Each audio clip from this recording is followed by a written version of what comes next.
تعد دبي مدينة عالمية ومركز التجارة والاستقرار، ولديها ماضي عريق وإرث ثقافي غني.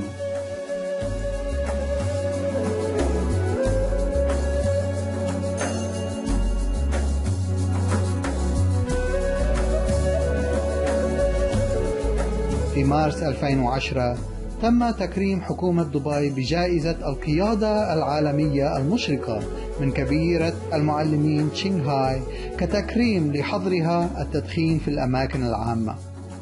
في ديسمبر 2010 أول مؤتمر نباتي في الشرق الأوسط على الإطلاق تم عقده في مركز معرض دبي الدولي، وتمت دعوة العامة للمشاركة في استكشاف تفاعلي لنمط العيش النباتي.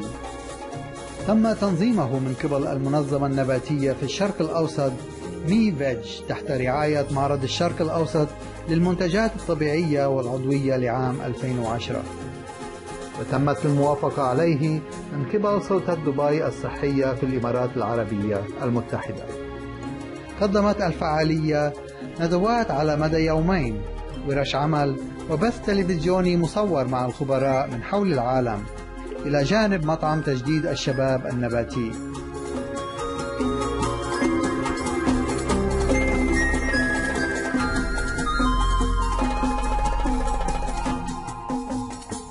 إلى جانب كبير المعلمين تشينغهاي، والتي تمت دعوتها شخصيا لتتحدث عن طريق رابط فيديو بخصوص كون المرء نباتيا هو خيار غذائي مستدام من الناحية البيئية.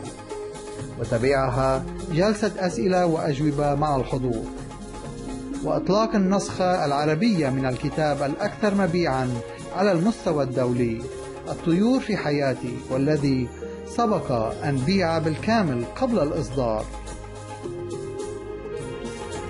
الطيور في حياتي طبع من قبل المتحدة للطباعة والنشر التابعة لشركة أبو ظبي للإعلام Vnmese، والمملوكة لصاحب السمو الشيخ محمد بن زايد بن سلطان آل نهيان ولي عهد أبو ظبي وولي عهد رئيس الإمارات العربية المتحدة.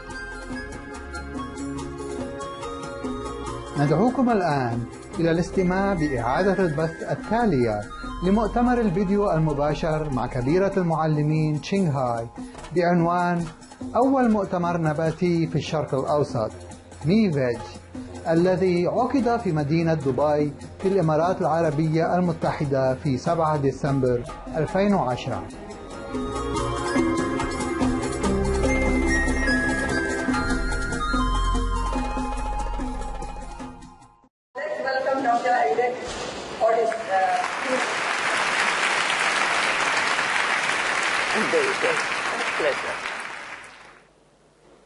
Good morning, everyone, especially the future generation who are here. How do we survive on this planet? Why do we get ill? And why should we become sick? And how to avoid all that? So I've been working on this for the last half a century, to be very precise. Little over that. Ever since I joined the medical school way back in 1956, I've been worrying about this human being. What is health then? Enthusiasm to work. Get up in the morning and the first thing you ask is, do I want to go to school? Do I want to go to the office? Do I want to work? And if the answer is yes, you're very healthy. You can have a serious disease and still be healthy. Have you heard of Stephen Hawking? Steve is the professor of physics in Cambridge who had a peculiar disease 42 years ago, which is called amyotrophic lateral sclerosis. And if you read a textbook of medicine which tells you amyotrophic lateral sclerosis is a diagnosis of a death warrant. Patient should be dead within 6 months to 2 years after the diagnosis. 42 years that man has defied this diagnosis and this definition. And is still continuing, very productive, writes books, etc. Can't talk, can't eat, can't sit, can't do nothing. Can't even lift his hand, can't even lift a finger. But he's very healthy because enthusiasm to work. Do you know when you have enthusiasm to work? When you love your work. So you have to be enthusiastic to work. Second thing is, you have to have enthusiasm for compassion.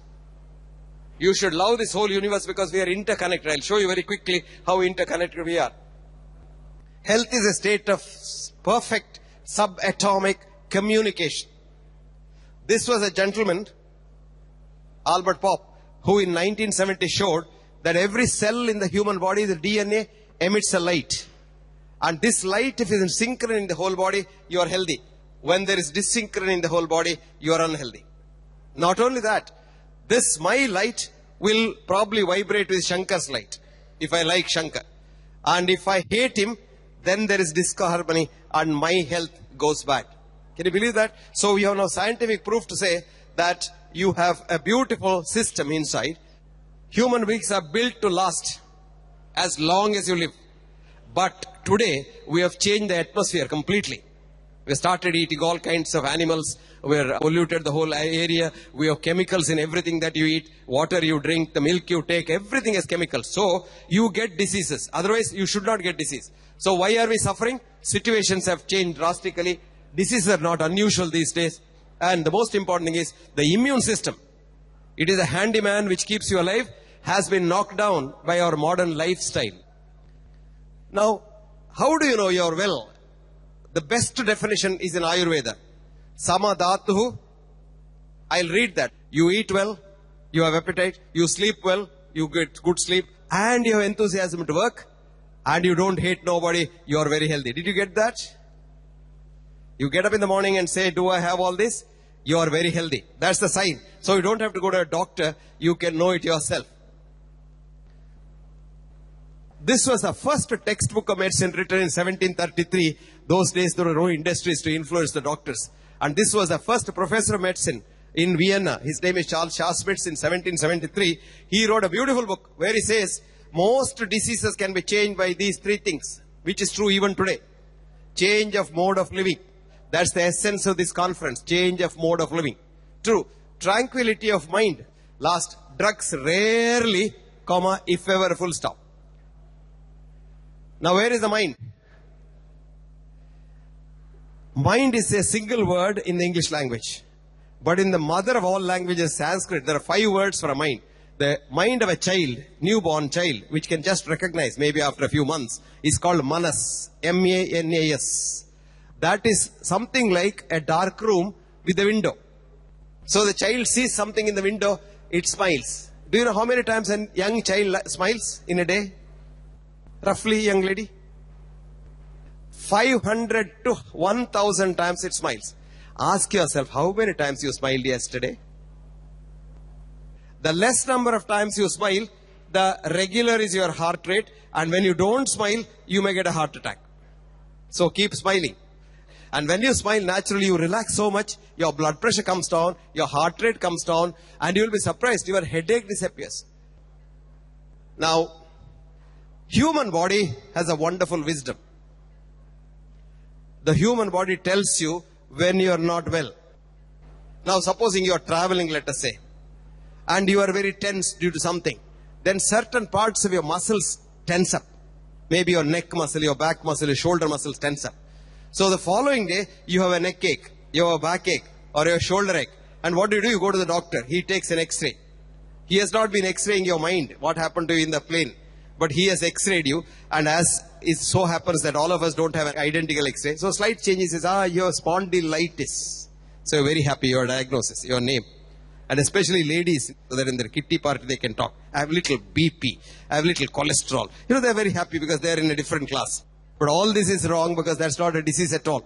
And what you need is, the most important thing is, we need a new science of man. Now, very interesting thing is, we have to look at the human body as a whole, not as a heart, a brain, a leg and all. Because every cell in the human body, of which I told you 10 to the power 14 cells are there, they all have different shapes. Brain cell looks different from the heart cell, but they all function alike. The brain cell, the heart cell, the lung cell, hand cell, leg cell, bone cell, all function alike. And how do they do that? They have a normal pattern. And they work on energy. Where does this energy come from? A very little part of that energy comes from what you eat. But the large part of it comes from the sun. That is why in those countries where sun is very less, and if you don't expose yourself to sun, you get all kinds of diseases. Sun keeps you alive and healthy. So expose yourself to the sun. You see these Muslim houses have a big courtyard. Because ladies, when they go out, put the burqa, but when they come home, they can sit in the sun and get the sun. What thoughtful people our ancestors were. Today we have got concrete buildings where you sit inside, you don't get sun at all. Most of my elderly patients who have heart disease, I tell them the first treatment is morning 1 hour in the sun, evening 1 hour in the sun. You need not sit in the afternoon because the sun in India is very hot. 1 hour, they all walk about. Very nice. So this sun's energy is the thing that keeps you going. This was a gentleman, a friend of mine, who was working for NASA. He is a doctor, but a physicist too. He is an MD in medicine, PhD in physics. And he was used with NASA to see that people who go to the moon come back alive. And he had found out that the sun's energy used inside for exercise was the best way to keep them. So at this small little device, he discovered this small little device, which is like a cell phone. I manufacture it in India, and this is very simple, which gives you concentrated sun's energy in a spot where you have any disease. Let us say somebody has a heart attack. I just put it on the chest, where the heart is. Just put it there. It's just as big as this. And leave it there. In 2 days' time, the man walks home, because the heart cells become normal again. Suppose somebody has a stroke. Put it on the head where the stroke is, and after 2 days, the muscles come back, they start talking, and they walk. This man is Glenn Gordon. Very interesting thing. This is a very vital thing for which he had a patent, but he once called me, because we are very good friends for a number of years. He called me and said, you must come immediately to see me. He was calling me from the United States. I told him it's so difficult to come there. Now he said, no, you must come. So I went anyway. I met. He said, I'm going to give this to you. You manufacture it in India, do good to human beings. And I said, I can't afford it. He said, no patent money, free. Can you believe that? An American giving his patent and a vital thing free. Anyway, to cut the long story short, 3 days later, he meets with a massive accident and dies. So it's some premonition. So this is the energy pattern. Now, when your mind is happy, this is the picture of your own heart. How irregular the heart is. This is a heart rate in x-axis, same heart rate with a mathematical delay in the y-axis. Now when you get a heart disease, this is what happens. See you here, the heart hardly changes its rhythm. This is called a regular heart. And if your heart is absolutely regular, you will die. This man died 3 hours after this picture was taken. Now we have done something more in the last 25 years. We have expanded that. This is a mathematics, I am not going into that. It's called the continuous wavelet pattern. You see this irregular pattern, that is health. You see the next one, this is death. Very interestingly, we have done a lot of work on breathing methods to see how the heart becomes normal. Next is the immune boosters, vegetables, Ayurvedic, Panchakarma, and so many other things. Now to publish all this, we have a journal, which is an international journal, and we have 15 people. If you see the names, they are all Nobel laureates and who's who in science. Now the whole energy comes from the sun. And that sun's energy is given in this. Now here is a surgeon who had 3 heart attacks, 2 bypass surgeries, could not get up from bed. And 2 days after this machine, 2 years now, he is fine. You see here, this is a police officer, senior police officer in India. He had a large abscess here. And this was all, whole thing was pus. And he was a diabetic and the foot has to be amputated. He didn't want that. So we cleaned that stuff and then put our machine there. And you see after 3 months, he has got a normal foot again. Here is a lady who had a block. There's a block completely here in the aorta. Just after the kidney things have come off. You look at the kidneys, they don't have a shape. Half the kidney doesn't get blood supply at all. So I put the machine on her umbilicus, and after 3 months, you see a large ponytail of new vessels have grown all around the place. And she has got normal again. She's walking any length of time now. If here she's a dancer, she slipped and cut her spine there. They sort of disc, major surgery. She didn't want that. And we put the machine on the back, and now she is dancing again. Now this is water. And water is a structure. And this is what you are taught in the school. Water is H2O. Is that right? And it's loose bonds there. And you can put any medicine molecule there. Now this, we can put anything. We put a silver nanoparticle there, so no germs can come. And see what happens now. This is a silver wire. You put little water there, stimulate it, you get silver nanoparticles. Now this is a boy who cut his finger. In America, it cost $60,000 to re-suture that finger. So this was a finger, 16th May 1995. We put the silver on top and then stimulated, changed the polarity. Now 3 days later, the finger is all clean. We didn't do nothing except the silver.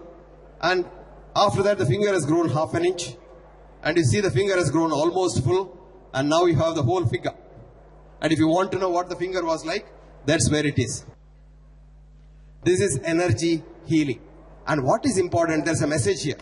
Each time you remove the bandage, there used to be glistening stuff inside. We scrape it and send it to the lab. They say, we don't know where it is from. I said, we too don't know where it is from. Don't worry, but tell us what it is. After several laboratories, somebody said, oh, this is pluripotent stem cell. Mind you, human body can create its own stem cell like a salamander in your house. Have you seen a salamander cut its tail? It grows on its own. You and I can't do that because we get infected. And here is a method to avoid that, and you get a figure. Thank you very much.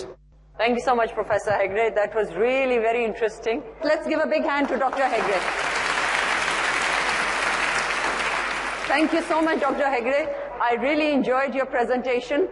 Now we will be having a very interesting topic by Dr. Arash Rashidi. And a little bit about Arash. He was born in Tehran. He did his BSc, MSc and PhD, all in nutritional sciences at Shahid Behishti University of Medical Sciences, Tehran. As a human nutrition student, Arash was initially very interested in biomedical sciences. But gradually, he shifted his studies into nutrition, epidemiology, community nutrition, and food and nutrition policy and planning.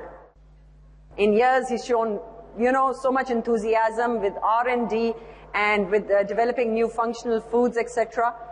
He is also doing his MBA program in Mahan Institute, and he has co-authored scientific articles in 17 local and international journals. On the other hand, he's a language lover and he enjoys learning French, and his hobbies are traveling and trekking. So let's put our hands together for Arash.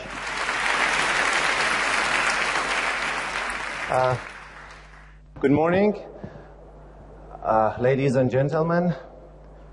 First, thank to all the organizing committee to invite me for this conference.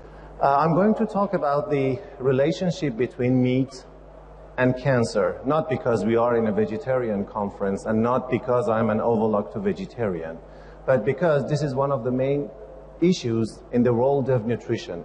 You know that I'm a nutritionist, and that's why different food items, different dietary patterns are important to us. 4 facts. Cancer is the second cause of death, mortality in the world in most societies. However, we know that in some societies, accidents and injuries are the second one. But in most societies, I can guess even in Emirates, in Iran, in this region, in Western world, cancer is the second one. But more than this, which you cannot find in any textbook, is the second fact. This is the first, let's say, cause of fear and anxiety. For healthy people, it may come up from somewhere, one day, nobody knows, and then the treatment is much tougher than coronary vascular disease as the first cause of mortality and death. And even it is a fear and anxiety for the family of the patient, even for the health staff. So in terms of the quality of life, it's very important to try something, make research or do research or find good management alternatives to manage cancer. The third fact is, especially because of these two, and of course this is economy, this is business, billions of dollars each year is spent for research and management of cancer. The fourth one is nutrition and lifestyle play a major role. There is an estimation from the American scientists. They have shown that 30 to 40% of causes of cancer can be related to nutrition. And if we add other aspects of lifestyle like stress, like alcohol drinking, like cigarette smoking, then it would be a very big share of cause. Because of all those facts I mentioned, in this, let's say, decade, around 2000, there was a group of scientists. They gathered together with a big money and they tried to collect all information and research results to see which cancer can be related to which food items. And you can see the cover of the report of the research. And here I have brought the book. This is a joint activity by World Cancer Research Fund and American Institute for Cancer Research. Many scientists were in several universities in UK, in United States, in Italy, in Holland, Wageningen University. These great scientists tried to collect the valid research, put them together, review them, and draw their conclusion. Which food item can cause which or act as a risk factor for which cancer type. And this is a 500-page report. You can download it on internet freely. Even you can ask the organization, they will send it to you free of charge. The last page of this report is a matrix, and I will show you there, to show the relationship between different types of cancers and different food items or different risk factors. I like this sentence very much because at the beginning of this report, the principal investigator of this project says, WCRF, this is World Cancer Research Fund, I name it, also appreciated the parallels between causes of cardiovascular disease and cancer. In general, recommendations in this report to prevent cancer will also be of great relevance to cardiovascular disease. And this is a very important point in science today. Cancer, diabetes, hypertension, coronary vascular disease, stroke, they are not separate. So it doesn't need to take different strategy to prevent them. If you have healthy lifestyle, you can prevent, because these scientists says after the review that recommendations for cancer prevention is similar to recommendation for cardiovascular disease. There are some key points in this matrix, the abstract, the conclusion of that report. One of them is, for some type of cancers, it seems that there is no relationship to what you eat. You can see here, there is just one, maybe here, cervix. Cancer in cervix in women, it's just one link, a protective link to carrot. But other foods, they do not have any effect. It doesn't seem that there is effect.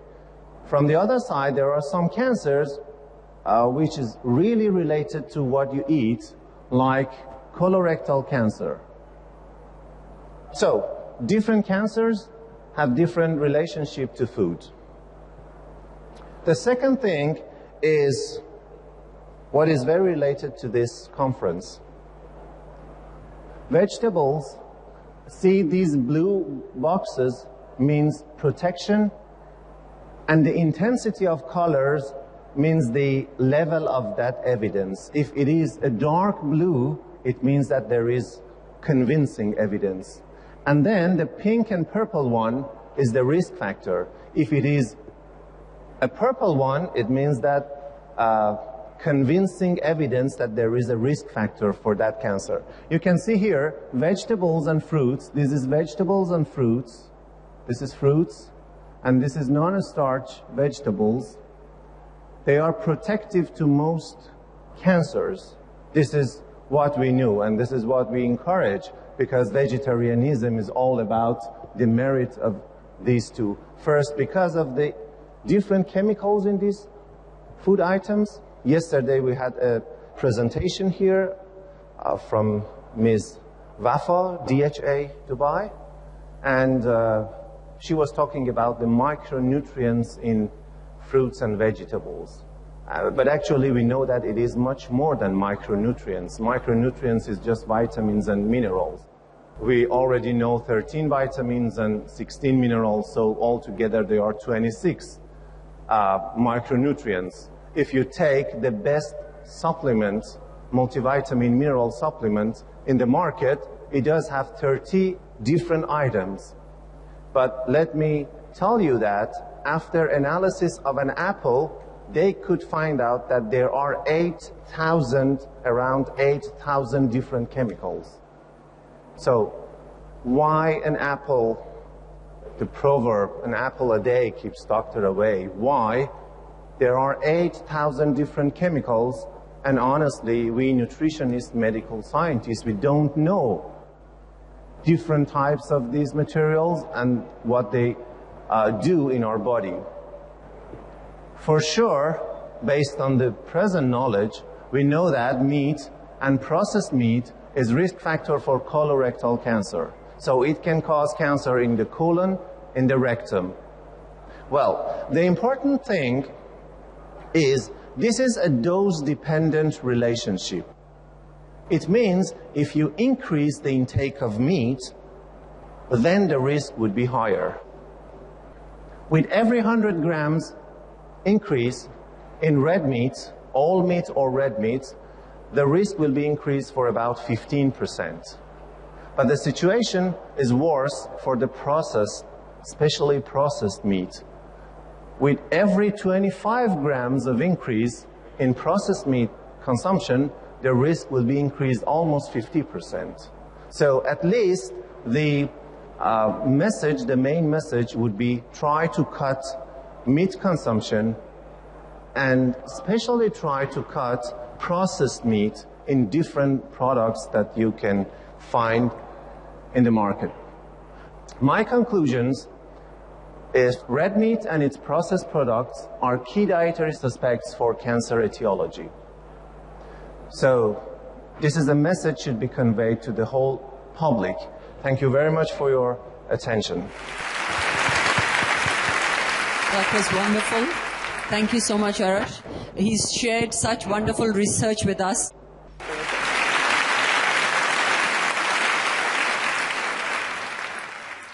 So our next speaker is going to be Shankar, and I'll tell you a little bit about him. Shankar Narayan is the founder president of Indian Vegan Society. He's the regional coordinator for India, Southwest Asia, the International Vegetarian Union. He was a lacto-vegetarian since birth, but has been a vegan for 10 years. He lived in Dubai for 5 years, but presently he resides in rural India. And he's organized several events to spread the message of vegan living. So let's put our hands together for Shankar, and he'd like to share his views. Good afternoon, everybody. I'm very thankful to the organizers for inviting me to be here and allowing me to share my experiences or sharing my experiences as a vegan, life as a vegan. Mahatma Gandhi ji, the father of India and my moral guru, said, "Truth and non-violence are as old as mountains." I have nothing new to tell the world. Same is the case with me. I have nothing new to tell the world if I say something that is already existing.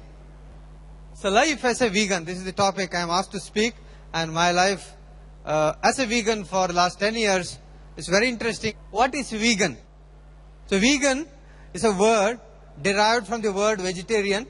The original concept of vegetarianism or the essence of vegetarianism doesn't allow any animal products, at least in diet. At least in diet. So vegetarian or dietary vegan is one who doesn't consume any animal products. Then what's the difference between vegan and a vegetarian? If vegetarian doesn't consume any animal products, then who is vegetarian? Who is vegan? So vegan is one who doesn't consume any animal products, including honey, and he doesn't use any animal products also.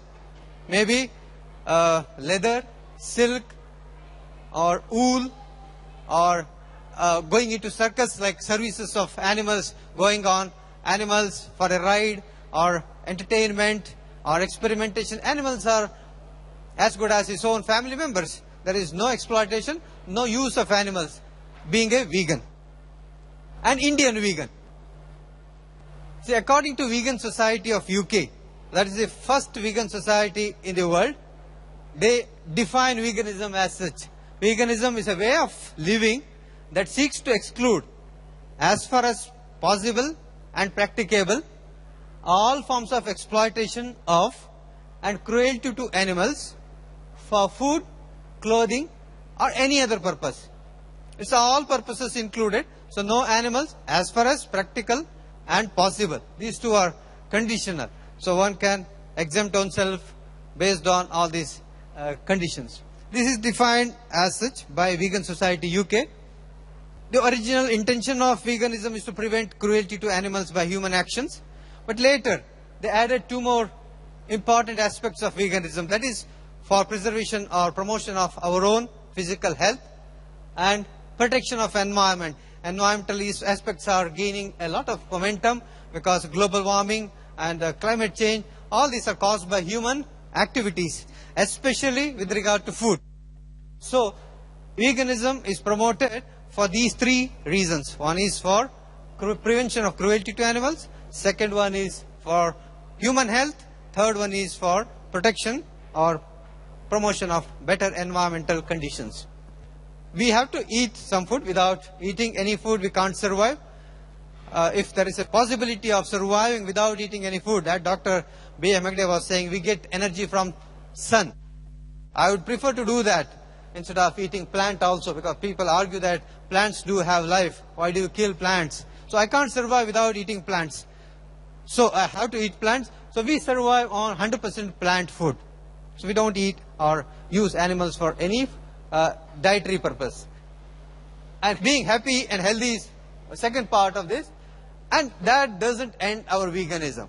The very important part of veganism for me, derived from Mahatma Gandhi's life, derived from many other people, and derived from our own ancient teachings like Bhagavad Gita, these moral qualities, non-violence or ahimsa, is foundation of all principles. So ahimsa is another one. This is part of veganism.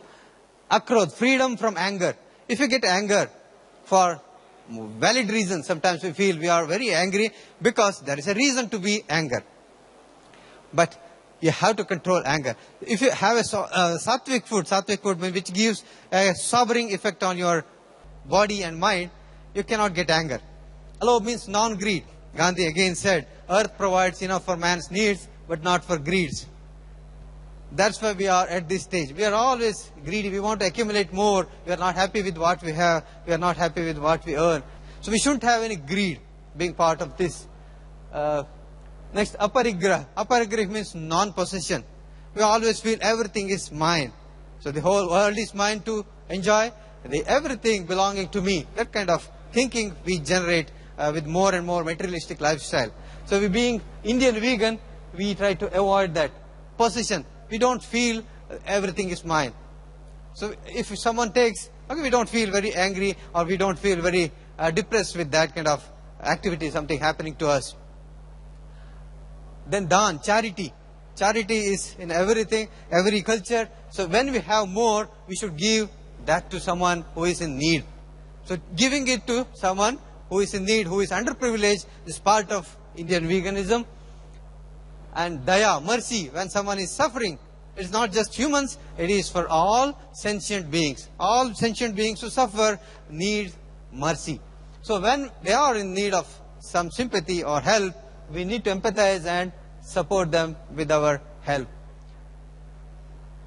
Dharma, righteousness, doing the right thing. So we have a thinking mind, we cannot just ignore it just because it's inconvenient to us. If something is wrong, we shouldn't do. If something is right, we should do. There was a saying, something which motivated me. The world is not bad because of bad people. It is bad because of inaction of good people. If there is something is to be done, which is righteousness to do, and we have to do that. That is dharma, we say. Then dhirta. Dhirta means fortitude. In times of crisis, we should not lose our courage. And durdarshita, prudence. So we have to think. If not worry, we have to think about tomorrow. Karuna, compassion.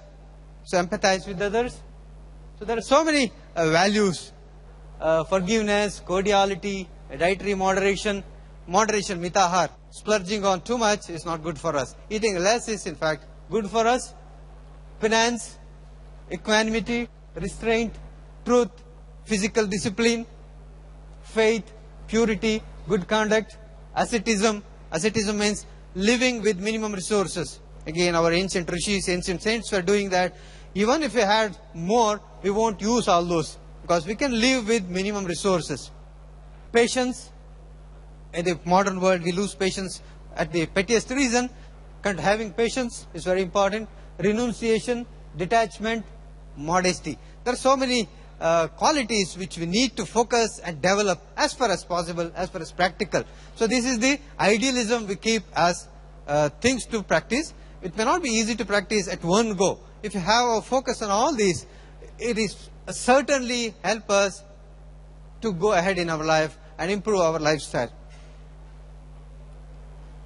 So what are the positives of achieving or practicing all these ethos of Indian veganism?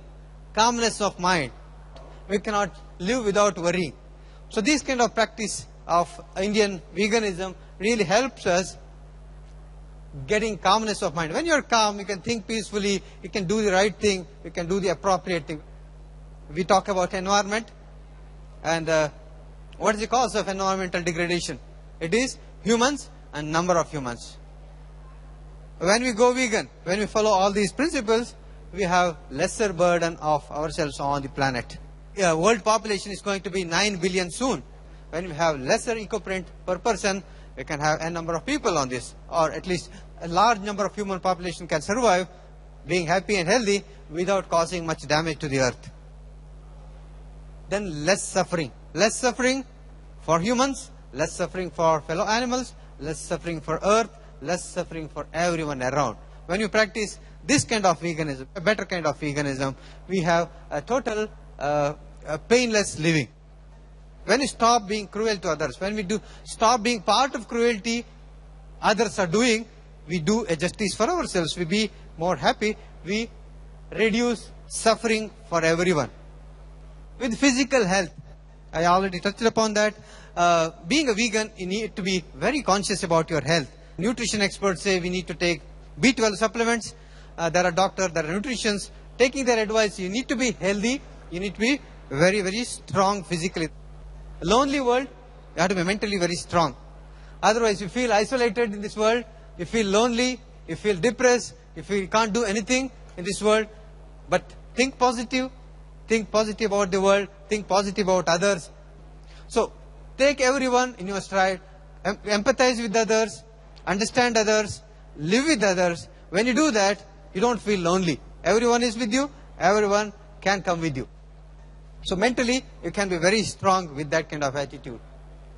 So with all these, whether it is worth, surely I feel being vegan is worth it. Because veganism harms none. We don't harm anyone. We don't feel ill of anyone. And it does a world of good. When you change yourself, as Gandhi said, be the change you want to see in the world. When you see change in you, you see the change in the world. When you do certain good things, then that percolates to other activities also. Thank you very much for listening to me. Thank you so much, Shankar. Our next speaker, Thomas, I'd like to share a bit of information about him. Thomas has a master's in agriculture. He worked for 5 years for the German pioneer fair trade company Jita. And for about 14 years, he's been with IFOM in different management functions, etc. So please put your hands together for Thomas. First of all, I'd like to thank the team who is broadcasting this session to the world. I'm very much impressed, to be honest, that this is live stream possible.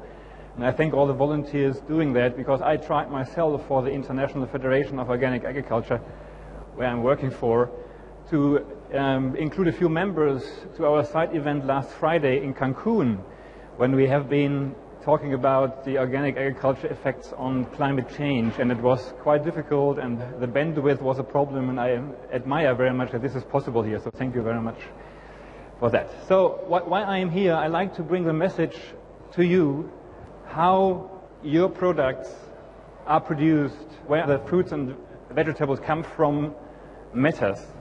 I like to speak a word for organic agriculture being the most sustainable method, and not only that, being even the most economic way of producing food. Not only in the very future, but also now. So, the International Federation of Organic Agriculture Movement exists now 38 years, and our mission is to make the world organic. And there are a few components which are important in this regard. That is on 3 columns: ecology, social justice, and economy. Those are the items which build the fundament and the background of organic. And that is why the method is the most sustainable agricultural method and even lifestyle in the world. Organic agriculture is a production system that sustains the health of soils, ecosystem, and people. People before commodities, that's important. We talk about people. It relies on ecological processes, biodiversity and nutrition, energy and water cycles adapted to the local conditions, rather than on the use of inputs with adverse effects. You know what is meant by that one. Chemical inputs and pesticides, mostly. Organic agriculture combines 3 things: tradition, innovation, and science, to benefit the shared environment and promote fair relationships and a good quality of life for all involved. Organic agriculture is more than just covering market demands. It's not just a trend or a fashion. It's a concept and is sustainability put into practice. We have achieved already quite some growth and quite a lot. All over the planet you find organic production. Million hectares are converted. It's growing and the sales are going up. However, our potential is not well recognized all over the place yet. We have a few reports acknowledging what we did, including the recent World Agricultural Report, which is called IASTD. They are acknowledging sustainable and organic agriculture as the best method to move forward. What are the challenges? Just the major ones. We have the challenge about food security, climate change, biodiversity, sustainable resources, water and soil. So we have it in the conventional agriculture, and our concepts address it in a different way. So we come as a movement to the point that small farmers are the most suffering, but also the most important stakeholder group when we talk about nourishing the world. They are where the food is produced. They need to nourish their families. And they go to the market with their products. So the smallholders are on focus for the development we think is important for the future of the earth. Why? Small farmers are the bulk producers of global food. They are the stewards to take care of environment as much as they know, and we know that specifically traditional agriculture carries a lot of knowledge to protect nature. We have lost it over the years. Before, it was very clear that nature is our buddy. We cannot even damage it because it's ours. With the industrialized agriculture approach, we have lost this knowledge, and we treat the earth like a different component of the economy, but not as ours. Higher sustainable productivity increase will have a major impact on poverty reduction. So the relation between small farmers and poverty is obvious. Now, where to go? The concept is also simple. We call it sustainability, and it means development that meets the needs of the present without compromising the ability of future generations to meet their needs. In a way, a very simple logic, easy to follow. Here's just one way to try to measure sustainability. It's a Swiss study which compares different ways of agriculture here and different aspects of sustainability. It's about food security, economy, working conditions, product quality, natural resources, animal welfare, biodiversity, climate change. There's a study available from 2008 that says organic agriculture has the potential to reduce CO2 concentration in the atmosphere by this and this amount of gigatons. And that means to reduce the whole emission of agriculture by half or even more. So that's one little aspect in a way.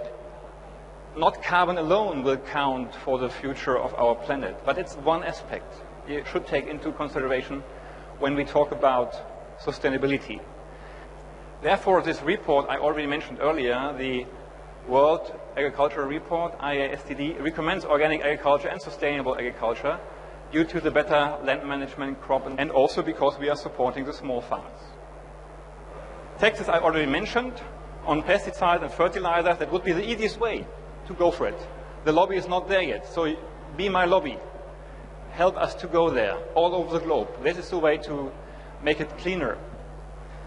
You also should see the subsidies, which are invested in the wrong way of agriculture, still promoting the pollution more than avoiding it. And if you initiate programs to enhance biodiversity, stop soil degradation, then we are coming closer to the true price. There are different aspects for the external cost categories: environmental, health, and social. Just a few examples. I mentioned water pollution. There are climate change aspects, for example, the mitigation of climate change. We are trying to bring it into the discussion with the UNFCCC, Cancun, and all over, how to calculate it, how to make the organic farmers benefit from the work they do, bringing humus into the soil, making it a sink for CO2. They do a good job. Why not pay for that? Soil degradation. If you count how many hectares we're losing every day by bad treatment, erosion, by building more roads and cities, this is an aspect to count for. We have to calculate and pay them who keep the land for farming. It's a price aspect. Loss of biodiversity, how to quantify. How to quantify the benefit to have hedges in between your fields and to make a living organism about your farm. This needs to be quantified and come to the price. Health, you discussed a lot this morning.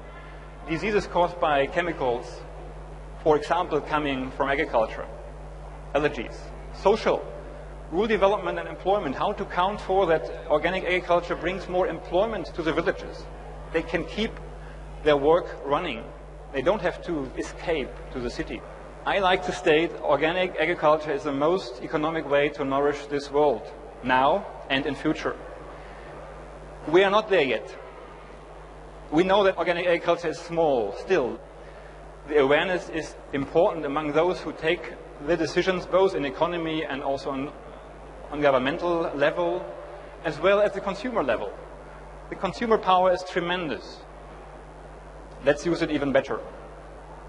Advocacy is important to bring it forward, that we have the research we need, the innovation, and finally also the trade environment. For example, harmonized standards and regulations, which IFORM is very much engaged in, so that on the long run, organic will be the way to go. Thank you very much for your attention. Thank you so much, Thomas. It was really quite informative for most of us and a little token of appreciation. So guys, what are we doing to save the planet? Earlier on, Shankar said a beautiful quote by Gandhi, which I also like, that be the change you want to see. Absolutely. It's so easy to point to others. Oh, somebody needs to do it. Where's that somebody going to come from? As long as we do our little part, just small steps, unconditional, our little random acts of kindness. Each and every day we need to see how we are making a difference. So Sandhya and some other very interesting and creative people thought that there should be some kind of, maybe I'd let Sandhya explain all that, right? So if I could request you to come on the stage, Sandhya. Thank you. All the media in UAE have been very supportive. We've had such wonderful response in the last 3 years, baby steps going on. We thought we need to bring this focus group out of the Facebook and the website and the different online media that we are in and give it a face. So this Congress happened so that we come up front as volunteers, and thanks to MINOP, we brought this whole thing together. But it is necessary to have a tool when you want to make a change. So we came up with the Veggie Starter Guide, which is there online available for free download for anybody in the region. This particular guide, if you see, has got why, how, impact on diet, a lot of Middle Eastern flavors. Okay, the food has so much vegetarian in it. We do a lot of presentation on just Middle Eastern vegetarian cuisine. Why we need to go veg. And all those very beautiful people out there who are hale and hearty, celebrities. And as a support group, with all the support from all of you here today and from everybody, we plan to start 2011, have a support group in the UAE for people who want to make the change. They want to know how to go about it. So this is one tool that we had launched about 3 months ago, but today I'm so delighted to announce the launch of our second tool.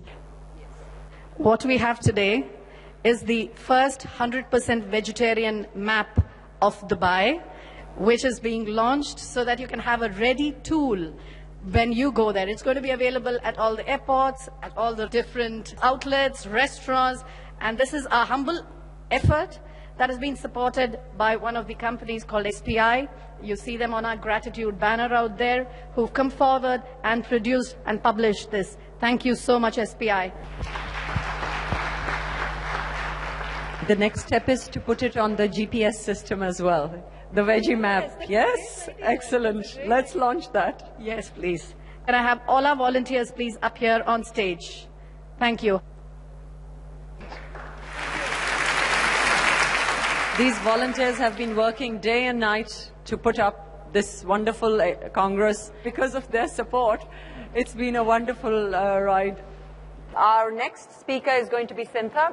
Cynthia Gonzalez has been a vegetarian for 30 years and a raw foodist for 7 years.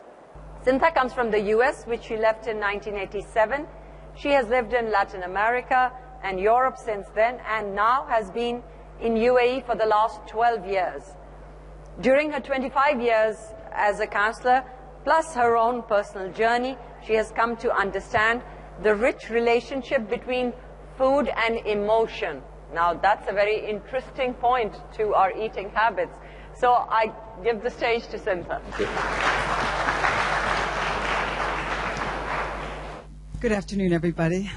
I just first want to thank MeVeg.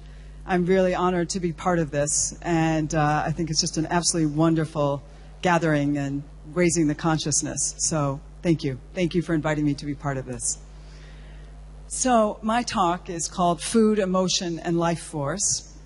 I want to go into the emotional aspect of food and the link there.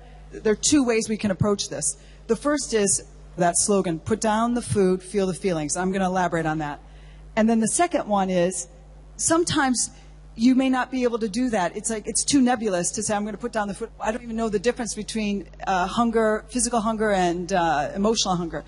So what I'm going to do is present to you some examples of how the different foods that you may be craving or that you're obsessing about or that you have to have can actually be a mirror to you of what you're actually feeling. As a counselor, I help people a lot in this. Sometimes you may have a certain obsession with a type of food or a substance, and you're not ready to put it down. You're not ready to feel the feelings. It's too scary. It's too frightening to go into what's there. And sometimes a guide is necessary to accompany you to go into what's really there. So the first one I talk about here, crunchy foods. So crunchy foods are usually to do with anger, boredom, and mulling over something or chewing on a decision or chewing on a problem. Okay, all the carbs, those are filler foods, filling the void, disconnection. And disconnection can be that feeling of loneliness, even though you're in a room full of people, even though you're in a big family, whatever the case may be. But it's also what we would say a spiritual connection. However we define that spiritual connection to be. But it's that connection with a oneness. Okay, sugar, love. It's there, the sweetness of life. Wanting that, and ultimately, you know, whether it's love from outside, if you're projecting that you're not getting that love from others around you, needing to give that love to yourself, needing to really know your own worthiness of love. Okay, caffeine, passion, motivation. A lot of people struggle with the caffeine addiction. And this stuff is not so matter of fact or just, oh, well, no big deal. Okay, put down the caffeine and then find your motivation somewhere else. So this kind of thing is not lighthearted here. Sometimes this demands radical ego death, radical surrender to your truth, even though it's extremely overwhelming in terms of the consequences of what this would mean. So all of these things are signals, and of course it's working with them and gradually finding your way to come on the other side and listening to what does my body really want. And if I'm not listening to what my body wants, why is that? Why am I using that food to completely abuse my body, to run over my body? And why am I not listening to the emotion? And how can I find ways to do that? Okay, chocolate. I'm sure there's not one person in here that's never eaten chocolate. What do you tend to go to? And where do you tend to eat a bit more, if you've had that experience, more than you really need or really want, or you're hurting yourself with too much of that? If it's just pure dark chocolate, it's just that you just need a real fix with the motivation, the passion. Now I talk about fizzy drinks like the sodas, and that's when we're wanting some pizzazz, we want some fun, we want something different. We're in a place where either we're bored or it's just things just aren't happening for us. Okay, now there's a woman, she's been a real teacher to me, one of my favorite teachers while I've been, learning and continuing on this path of eating only raw food. Her name is Victoria Butenko. She's a Russian woman who immigrated a long time ago to the United States. A lot of people come to raw food for different reasons. Some people come to it for diabetes. Some people come with life-threatening illnesses, some with obesity. There's many reasons. Mine was actually more of a spiritual quest. I really wanted to just be in that heightened and refined vibration all of the time. That was my quest. I didn't come for health reasons. Okay, I show here the raw food diet versus the American standard diet. I would say mine is probably quite a bit more greens and less seeds and things, but pretty much that's my diet. So you can see the difference. And of course, which I'm going to move on to next, is the life force. I mean, when you look at the difference between that, and you just think about life force, what are we taking in when we're taking in on the right side? Okay, so I give here all these different examples of sources of prana and ways to bring in the prana, bring in that life force. When we cook food over 42, 43 degrees centigrade, the enzymes are killed off. All of them. They're all killed off. So when the enzymes are that life force energy, when we maintain those enzymes in the food, we are taking in that life force energy directly. And it's a gradual thing. The more and more you take in that live food, this raw food, and all that life force energy, the more your energy will raise in vibration, and the more you will want more of it. There's a lot of hype about vitamin B12 supplements and all. Do you take any supplements like that? Very rarely. I don't need it. Let me speak about the B12 and the iron. First of all, the iron, you totally can get it from a plant-based diet. My body just tells me what I need. Whenever I need iron, I start craving black mission figs. I just want figs, and I don't even know why. And then that's the key. Vitamin A, sometimes I'll have a calling, and I'll go for the carrots. And then calcium. Sesame seeds, unhulled ideally, the brown sesame seeds, which you can get at the organic here. Almonds and sesame seeds are extreme high sources, and broccoli. Now the B12, there is B12 in seaweed. You can get B12 in seaweed, and I have been fine. To be honest, it hasn't been a problem. But, every once in a blue moon, I will feel a call for taking a supplement, but it's very, very rare. And it's usually actually when I'm only traveling, because I'm not getting what I normally need. Thank you. Thank you very much. Very interesting. Sintha, that was lovely.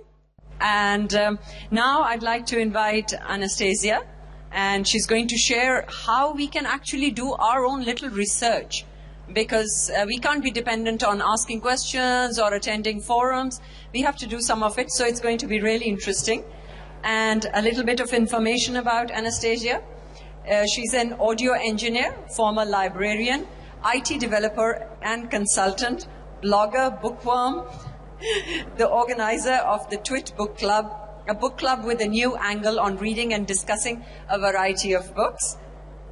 She has been a vegetarian for over a decade, and like many, turned to the lifestyle after serious health issues. Anastasia wears many hats. It would be an understatement. A bachelor's degree in IT from Wollongong in Dubai.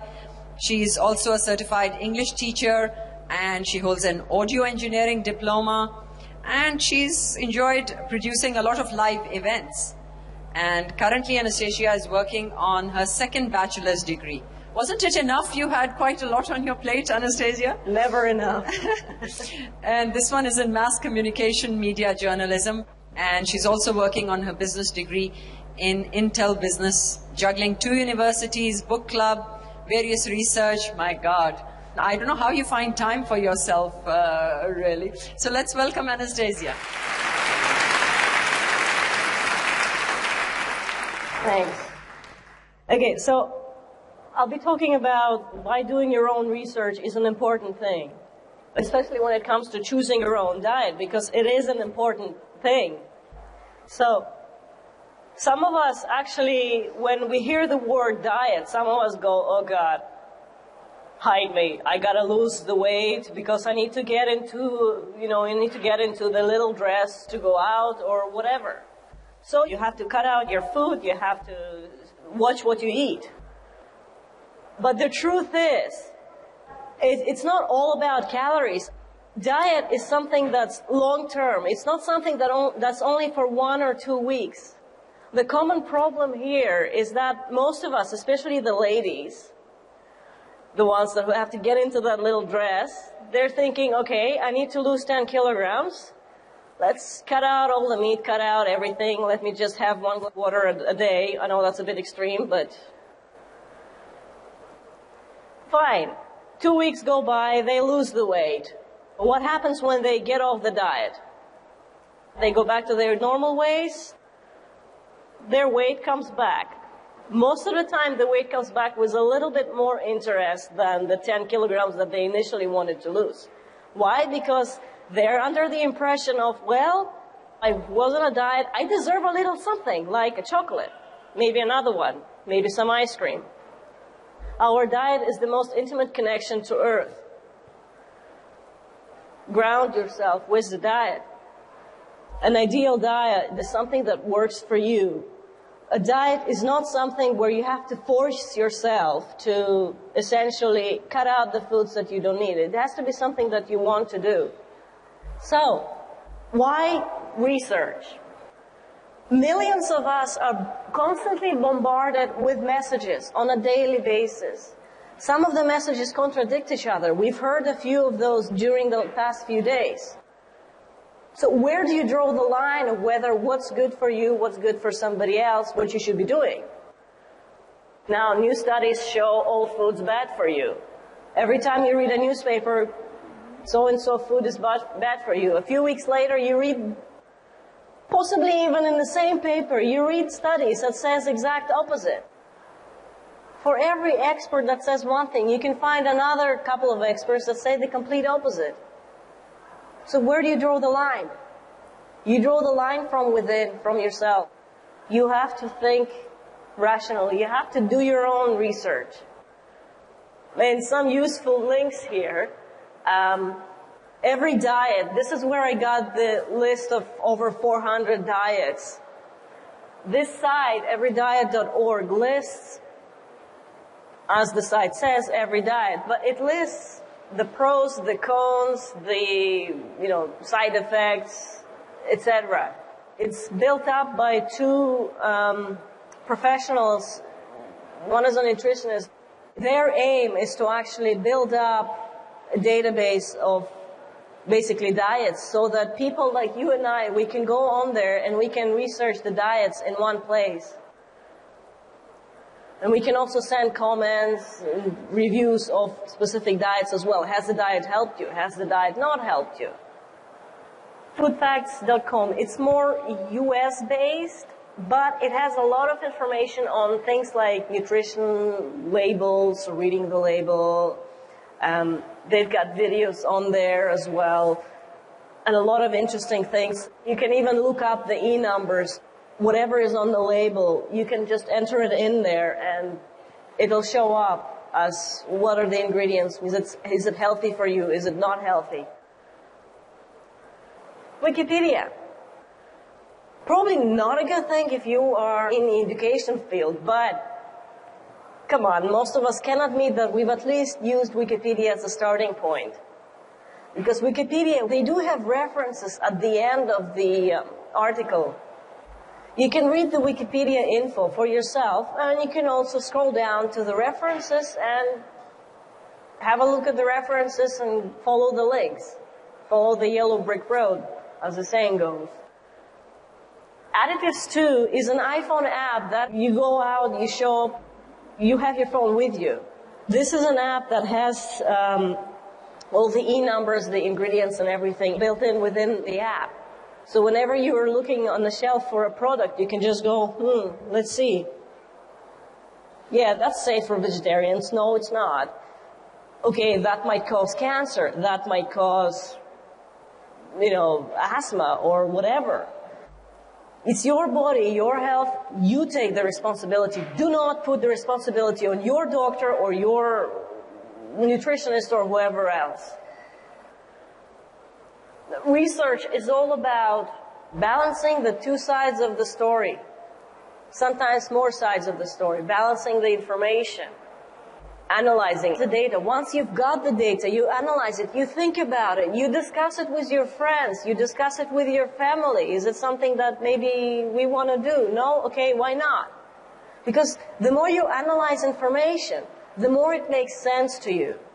If you just listen in like a sponge and then walk away, it's not going to help that much. And at the end of the day, this is all about being informed. Thank you so much. I just appreciate it.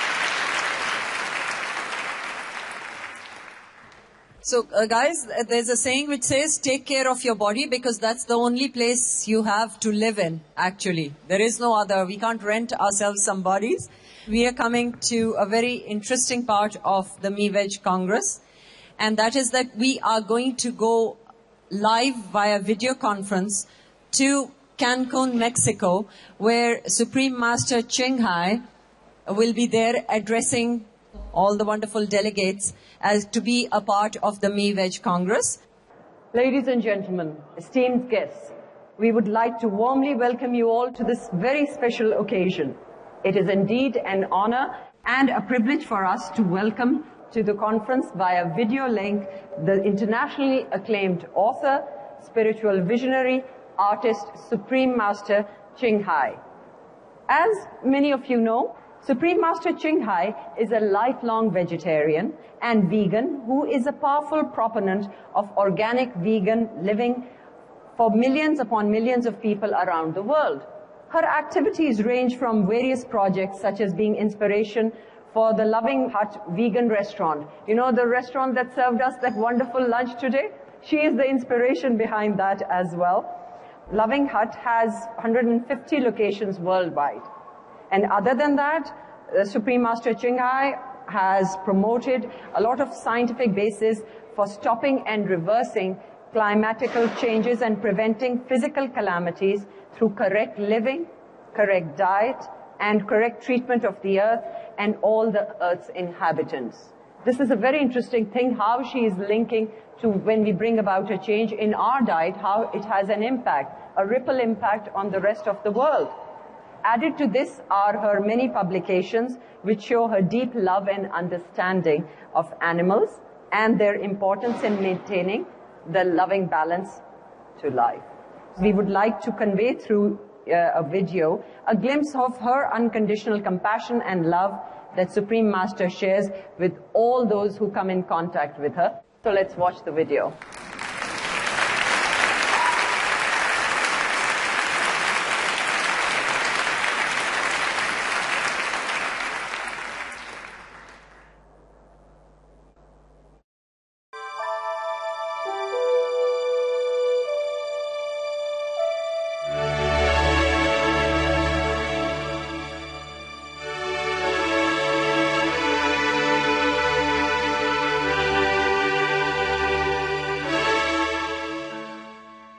Supreme Master Chinghai is a world-renowned spiritual teacher, artist, and humanitarian whose loving assistance extends across cultures. Born in central Olac or Vietnam, Supreme Master Chinghai studied in Europe and worked there for the Red Cross. She soon realized that suffering exists in all corners of the globe, and her yearning to find a remedy became the foremost goal in her life. She then embarked on a journey in search of spiritual enlightenment. Eventually, in the Himalayas in India, she received from a true master the divine transmission of the inner light and sound, which she later called the Kuan Yin method. After a period of diligent practice, she attained the great enlightenment. Soon after her return from the Himalayas, at the earnest request of those around her, Supreme Master Chinghai shared the Kuan Yin method with others, encouraging them to look within to find their own divine greatness.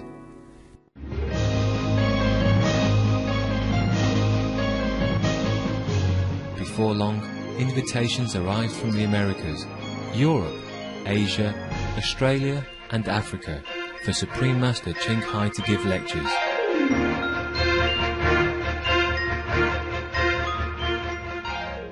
Supreme Master Chinghai's compassionate heart has also been reflected in her meticulous care for the less fortunate in different circumstances.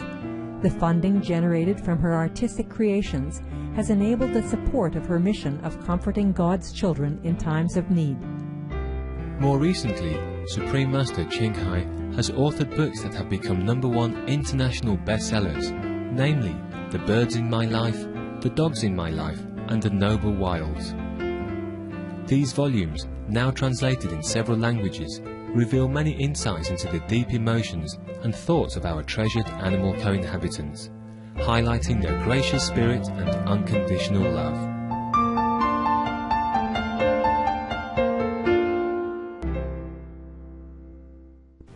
Wishing to acknowledge others for their actions and influence toward developments of goodness in the world, Supreme Master Chinghai founded the Shining World Leadership Award in March 2006. Since then, she has also established other awards, such as Shining World Compassion Award, Shining World Hero and Heroine Award, Shining World Honesty Award, Shining World Protection Award, Shining World Intelligence Award, and Shining World Inventor Award. This honor is presented to individuals, nations, and organizations, such as the second President of the Republic of Slovenia, Dr. Janez Drnovšek, renowned British primatologist Dr. Jane Goodall, and U.S.-based nonprofit Save the Children, whose exemplary works have significantly contributed to the harmony, beauty, and sustainability of our Earth.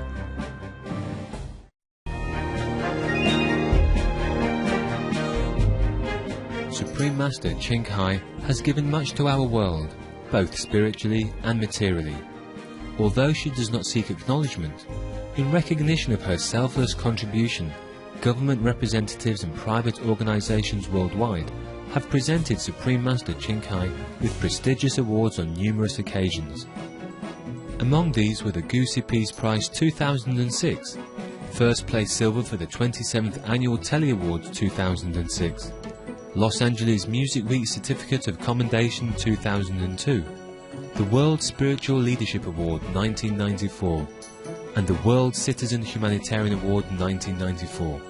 In addition, February 22nd and October 25th have been proclaimed by government officials in the United States as the Supreme Master Chinghai Day. Her dedicated aid to the world continues till this day, with millions of grateful hearts among leaders and their co-citizens alike.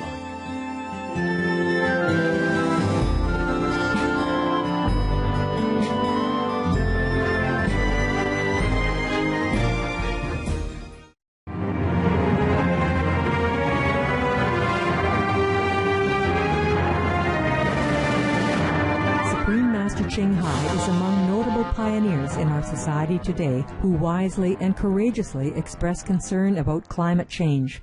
In fact, for more than 20 years, she has strongly advocated preserving the environment.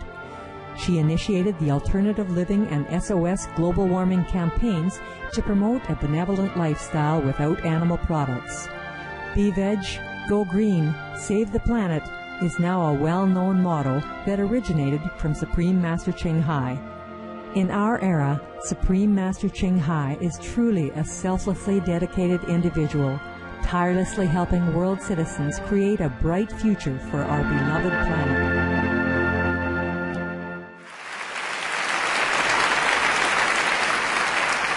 All right. We are very fortunate that Supreme Master Chinghai has accepted our invitation. As you know, she has an extremely busy schedule, but she still found time to be with us on the first Me-Veg Congress here from this wonderful city of Dubai. And she will be online with us through video conference.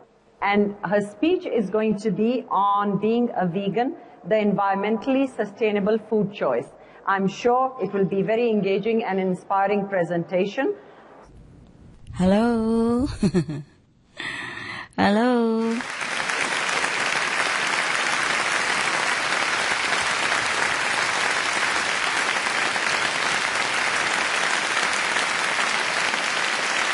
Hello, Supreme Master Chinghai. How are you? Shukran. I'm well. Shukran. Allahu Akbar. Allahu Akbar. I greet you in the name of Allah. Thank you so much for being with us today. Master Chinghai, we warmly welcome you to the first ever Middle East Veg Congress here in this amazing city of Dubai. Firstly, we at the conference would like to thank you, and we have great respect for the 3 decades of work that you have put in and engaging people all over the world to promote healthy, compassionate, life-sustaining, vegan, organic diet. Thanks Allah. Thanks Allah. Alhamdulillah. I hope you understand my Arabic. I'm sure, I don't personally speak Arabic, but I've been trying to learn. I've been here for 10 years, so it's not an easy language, and we truly appreciate that at least you're making the effort of speaking it. Thank you. Shukran. Supreme Master, we've heard a lot at this conference already about the benefits of the organic and vegetarian lifestyles from a wide range of speakers, dignitaries, presenters, and many people are intrigued by your topic today on the sustainability of the vegan diet. Moreover, we feel that it is fitting that in Cancun, Mexico, world leaders are discussing this very important topic of working together to come up with a global solution to global warming. We would love to hear your insights on what you see as the seriousness of global warming to continued life on Earth and what links there might be to diet, agriculture, and lifestyle. Yes. Greeting all of you from Cancun. I'm in Cancun, and so many great people are here, and they are still trying to help to change the climate change. I'm very pleased and honored to be in your presence in Dubai. Thank you. The honor is all ours. Without further ado, we'd like to invite you to put your hands together once again for Supreme Master Chinghai and her presentation on the topic, being a vegan, the environmentally sustainable food choice. Thank you ever so much. Thank you. May Allah bless you. I'm very honored and pleased, actually, to be in your presence in Dubai. It's a beautiful city, beautiful country. I have been there. I have been in your country, yes. I love all the Middle East, actually. The warmth and joy of the Arab people is so inviting, as I have found it everywhere. In your hospitality, your giving of charity, and your great religious faith. Well, I want to congratulate you Middle East Veg Group, for your effort, for your exciting historic first Congress.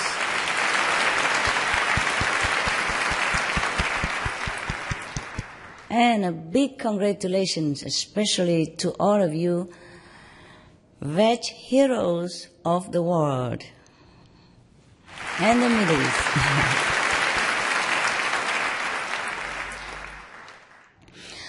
Allah, sure, will have mercy upon you for giving mercy to other beings.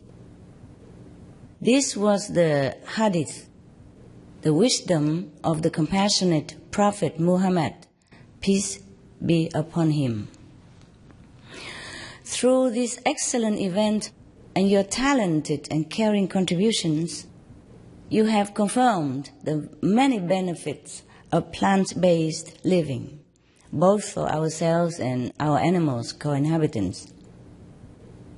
And now we can go perhaps even one step further in considering the vegan lifestyle as necessary to actually save humanity and the planet.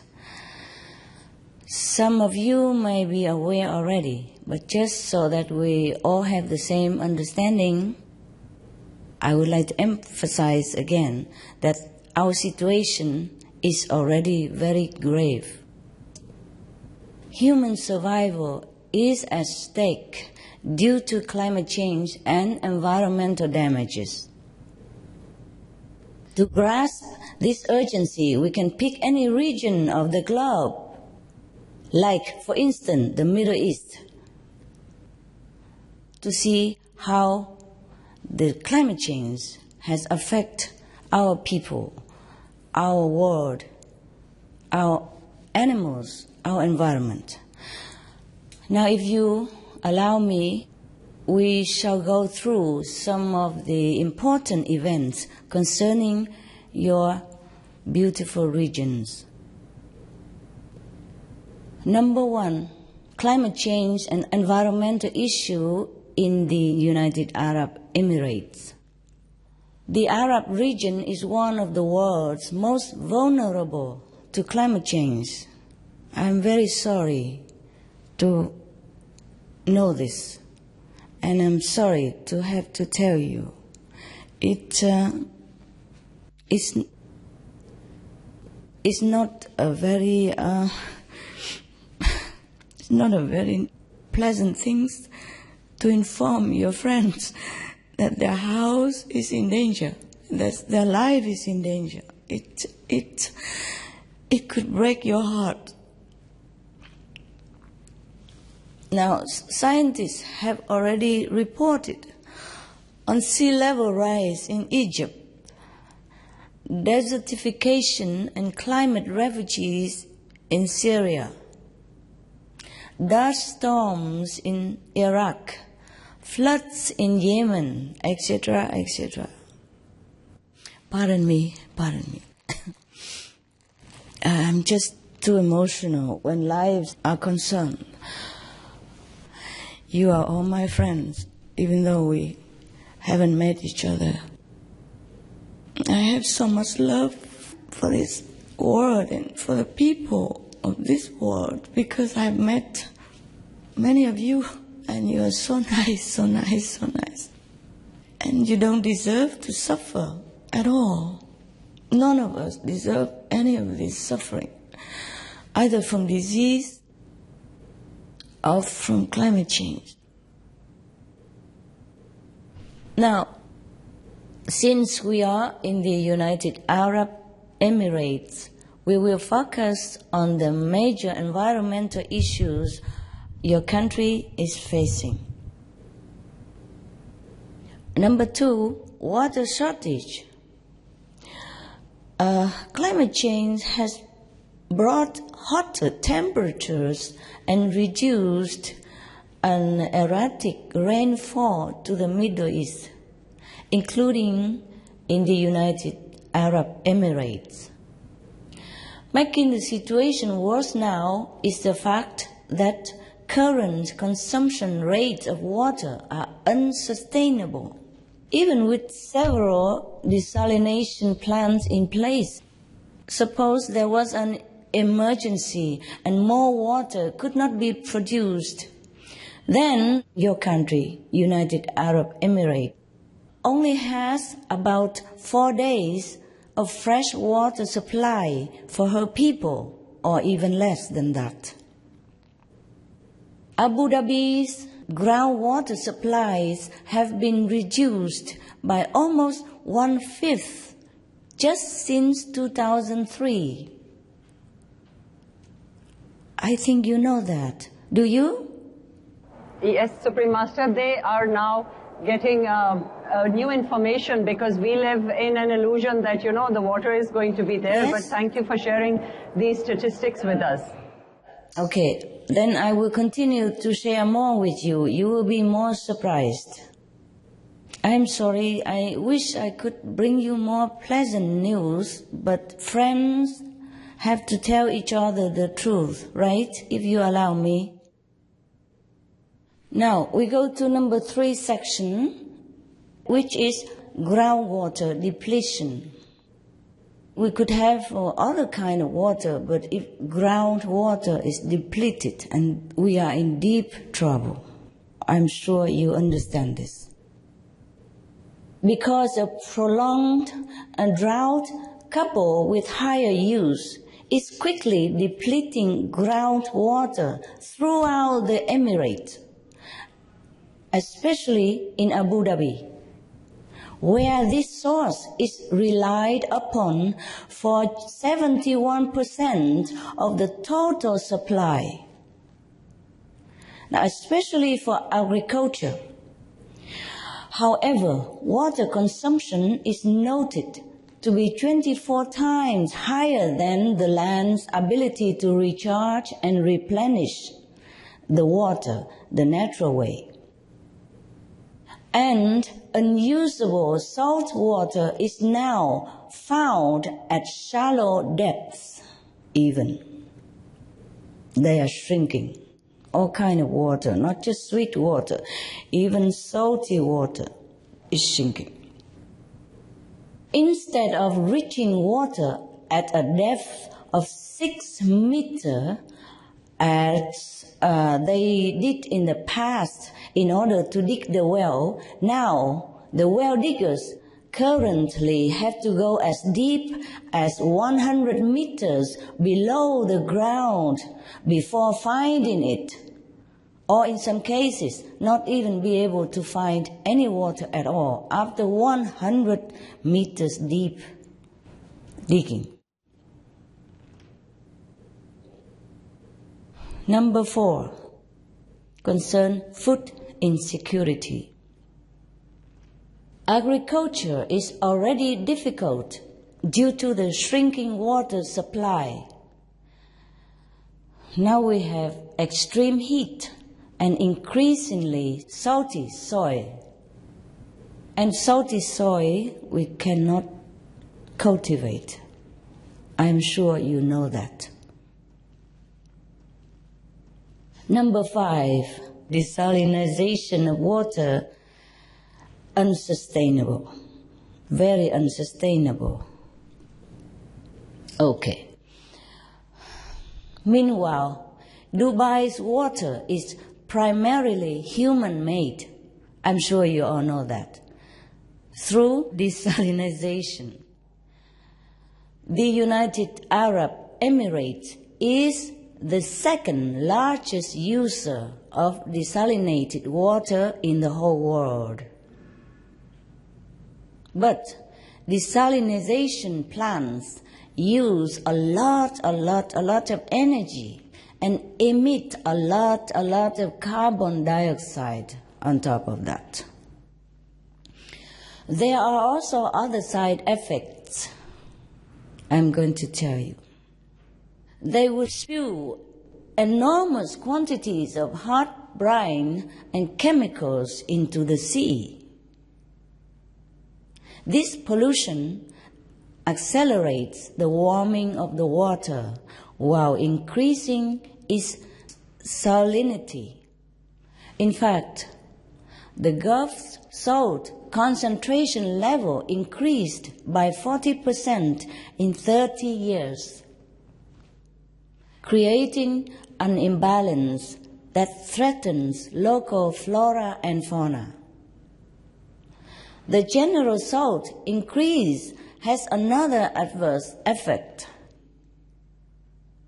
which is to make the desalination plants work harder and harder and use more and more energy to purify the water. So it is an unfortunate cycle, you can see. Being dependent on desalination also creates a water security risk, because it only takes one oil spill, one toxic algae bloom, or one big cyclone to have to halt the process immediately. That means we will have no water, and God knows for how long. Now we go to number 6 section, which is marine pollution. The Persian Gulf is a contained environment where pollutants can accumulate, some of which takes many years to disperse. These include more than 1 million barrels of oil spilled each year from oil leaks and accidents. And we're drinking all that in. Includes sewage discharge from all the use, the households. Include harmful chemicals, including pesticides and phosphorus, heavy metals such as mercury, copper, and nickel, arsenic, lead, and many others. You see how we have to take all this, even though we are not aware. Now, number 7, which is overfishing. Commercially fished species in the United Arab Emirates have declined an alarming 80% in 30 years. That means we have 80% less fish in your sea the last 30 years. Only within 30 years we deplete fish supply, the fish population, 80%. My goodness. Any of you know this? I think we weren't really aware of this particular issue at hand, because as I shared with you, we live in a kind of an illusion that just because we just get ample amount of seafood, or when we go swimming, the water does not seem polluted, so we just believe everything is fine. Yes. You see, the problem is much of these chemicals or pollutants that run into our water are not colorful,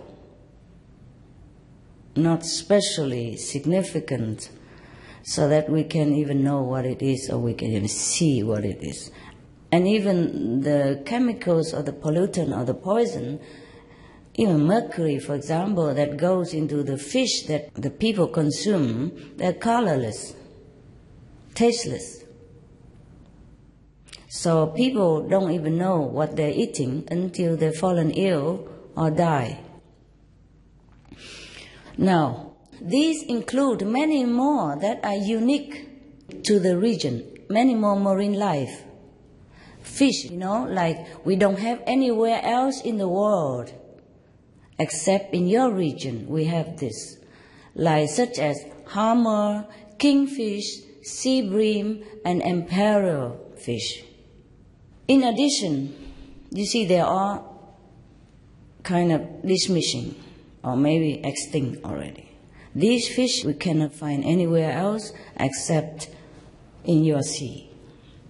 Now they are gone. In addition, the sheer excess of fishing vessels and fishing gear also lead to huge bycatch and damage to even more species. This is part of the global decline of marine life due to overfishing. It's everywhere, not just in your country. Everywhere, marine life are declining, extinct, or going to be soon, sooner than we can imagine. Oh, even if you love fish, I'm not sure how much longer you're going to have fish on your table. So please be prepared to have vegetarian food. That should be a very wise choice. Well said, Supreme Master.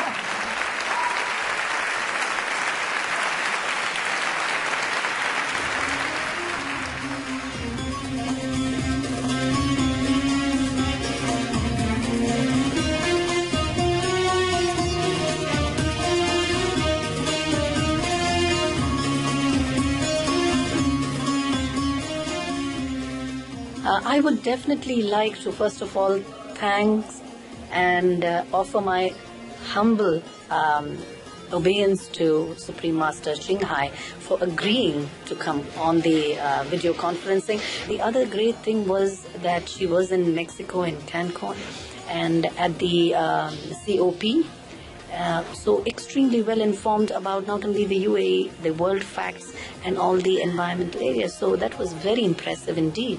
It was great honor having her live beamed down to the UAE. I'm Sandhya Prakash, founder director Vnmese.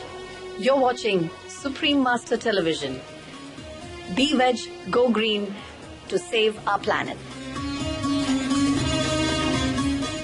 I've been happy to be at the Vnmese, the very first Vnmese Congress, where I've had the opportunity to see for the very first time Supreme Master Chinghai, who gave a fantastic speech with regards to the environmental impact of the Middle East region. Some startling statistics with regards to the environment were presented today by the Supreme Master Chinghai. The fantastic inspiration that she gave to the audience was a sight to behold, particularly in terms of her philosophy with regards to presenting veganism as a solution to all the environmental woes of the Middle Eastern region. Hi, we are all from GMS Sharjah, and we're very happy to be here today because we feel that we as good citizens, we owe a lot to this planet, Earth, and becoming a vegetarian is one step towards it. And we brought these children today here because we want them to understand what it means to be a vegetarian and what are the points which they can make use of or the kind of recipes they can try at home to become vegetarians and take one step towards saving this planet. Be veg, go green to save the planet! Yay! It's an excellent food, excellent. I'm not 100% vegetarian, but I will become after this.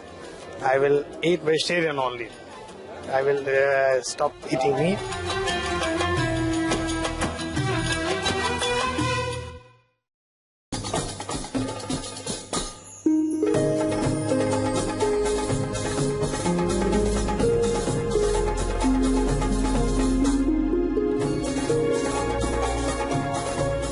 I think we should treat animals a lot better than we treat them now. We're being selfish by not taking care of the planet because this planet is not just for us, it's for the other animals as well, the parrots, the birds, the lions, the tigers, everybody. A lot of the animals are going extinct because we've been killing them for either fun or sport. Be veg, go green to save the planet.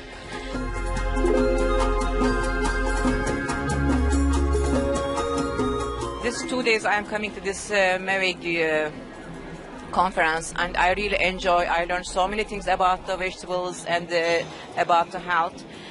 Today's food which I am eating now, it is really delicious, very nice, healthy.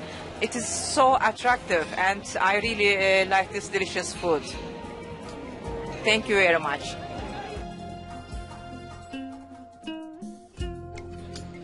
Be veg, go green to save the planet. Yo!